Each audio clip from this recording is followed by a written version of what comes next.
पराक्रमी सरदार श्रीमंत राणोजी महाराज शिंदे यांचे पुत्र तुकाजी शिंदे,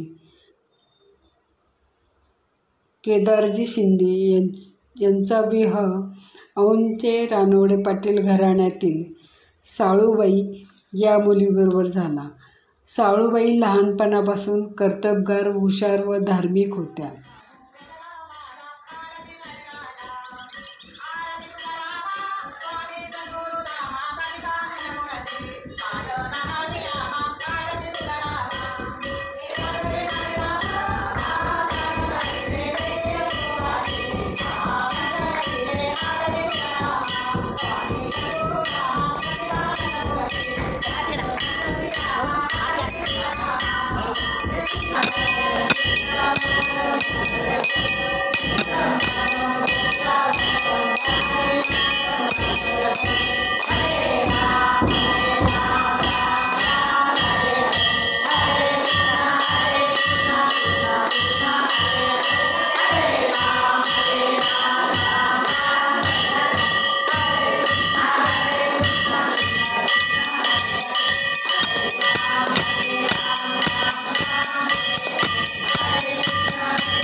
यांनी 1735 मध्ये औंध येथील मुळा नदीच्या काठी विठ्ठल मंदिर बांधले.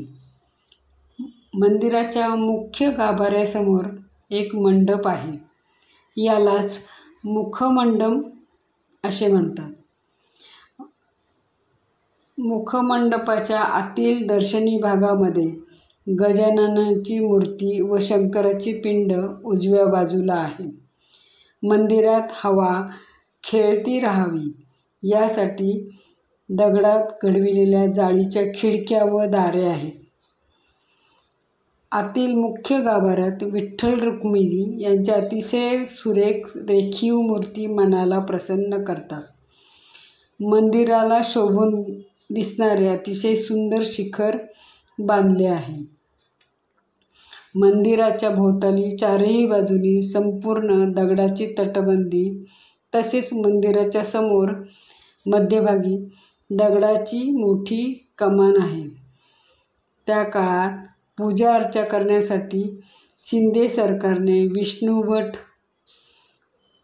पुराणिक यांची नेमणूक केली होती.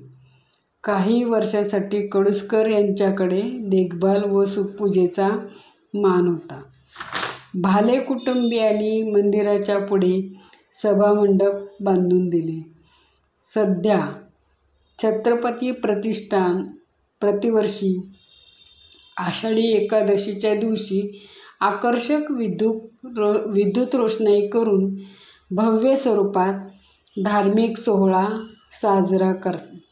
तसेच औंध विठ्ठल रुक्मिणी महिला मंडळ नित्य नियमाने पूजा अर्चा करतात.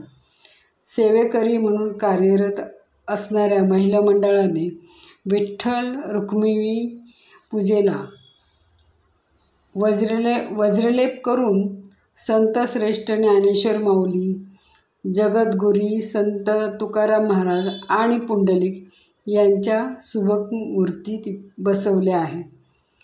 औंध भजनी मंडळ, महिला भजनी मंडळ आणि छत्रपती प्रतिष्ठान प्रतिवर्षी काकड आरती पूजा, ज्ञानेश्वर पारायण, प्रवचन, कीर्तन, भजन असे अनेक धार्मिक कार्यक्रम राबवत असतात.